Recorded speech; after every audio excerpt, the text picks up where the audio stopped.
আসসালামু আলাইকুম everyone, welcome to my official channel. তো আশা করি সবাই আলহামদুলিল্লাহ ভালো আছেন। আজকে আপনাদের মাঝে নিয়ে আসলাম আমি একটা কিভাবে পাউরুটি দিয়ে স্যান্ডউইচ তৈরি করব সেটা নিয়ে আপনাদেরকে ভিডিওতে দেখাবো। তো ভিডিও শুরু করার আগে যারা যারা আমার চ্যানেলে নতুন তারা আমার চ্যানেলটা সাবস্ক্রাইব করে দিবেন। তো চলুন ভিডিও শুরু করা যাক।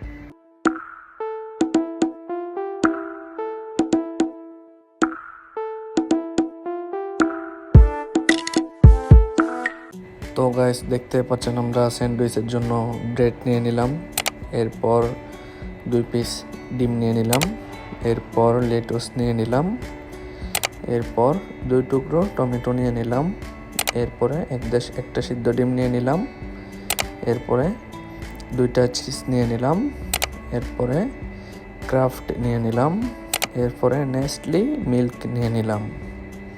তো গাইস, আমরা এখন 2টা ব্রেড নিয়ে নিলাম, এরপরে ব্রেডের উপর আমরা ক্রাফট চিজ ওইটা লাগিয়ে নিলাম। ক্রাফট চিজ লাগানো শেষ, এরপরে আমরা দিয়ে দিব যে 2টা চিজগুলো ব্রেডের উপর দিয়ে দিব। এরপরে আপনারা দেখতে পাচ্ছেন এই যে আমি এগুলো দিয়ে ব্রেডটা তৈরি করব। তো এগুলো রেডি কাটিং করে ফেলছি, কাটিং হয়ে গেছে। তো আমি এগুলা দিয়ে এখন ব্রেডটা তৈরি করব। আপনারা দেখতে পাচ্ছেন আমি ব্রেডটা নিয়ে নিলাম। এরপরে ব্রেডের উপর আমরা যে লেটুসটা আছে লেটুসটা ইউজ করব। প্রথমে লেটুসটা, এরপরে লেটুসটা দেওয়া হয়ে গেলে প্রথমে লেটুসটা সাজিয়ে আমরা সুন্দর করে দিয়ে দিচ্ছি ব্রেডের উপরে। এরপরে আমরা টমেটোটা উপরে 2টা ব্রেডের মধ্যে টমেটোটা দিয়ে দিব। টমেটো দেওয়া শেষ হলে আমরা যে সিদ্ধ করার যে ডিমটা কেটে রাখছি কুচি কুচি করে ওইটা আমরা উপরে দিয়ে দিব সুন্দর করে।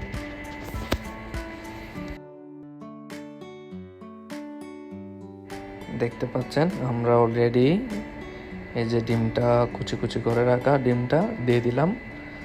তো এরপরে আমরা যে নেস্টলি মিল্কটা আছে ওইটা ইউজ করব উপরে। এটা সুন্দর করে সাজিয়ে আমরা 2টা ব্রেডের মধ্যে দিয়ে দিব। এটা ইউজ করলে হচ্ছে কি ব্রেডটা খাইতে অনেকটা সুস্বাদু লাগে। অলরেডি শেষ হয়ে গেছে চিজটা দেওয়া।